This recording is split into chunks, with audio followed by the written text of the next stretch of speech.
கிறிஸ்து எனக்குள்ளே இருக்கிறபடியாக எல்லா இடங்களிலேயும், எல்லா நேரங்களிலேயும், எல்லா சூழ்நிலைகளிலேயும் என்னை வெற்றி சிறக்க பண்ணுகிறார்.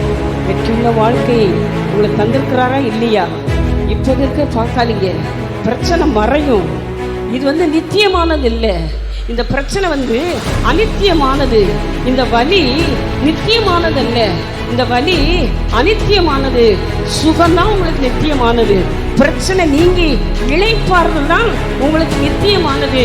நீங்க அனித்தியமான பாடுகளையும் வலிகளையும் வேதனைகளையும் போராட்டங்களையும் பார்த்து பார்த்து பார்த்து இதுதான் கடைசி வரை என் வாழ்க்கையோ, இப்படித்தான் என் பாதையோ, கடைசி வரை இதுதான் என் பங்கோ, ஏன் அந்த உலகத்துல பிறந்தேன், ஏன் எனக்கு இப்படிப்பட்ட பாடு, ஏன் இப்படிப்பட்ட நிலைமைக்குள்ள நான் தவிக்கிறேன், தடுமாறுகிறேன், சஞ்சலப்படுகிறேன், போராடுகிறேன்னு சொல்லி புலம்பாதீங்க.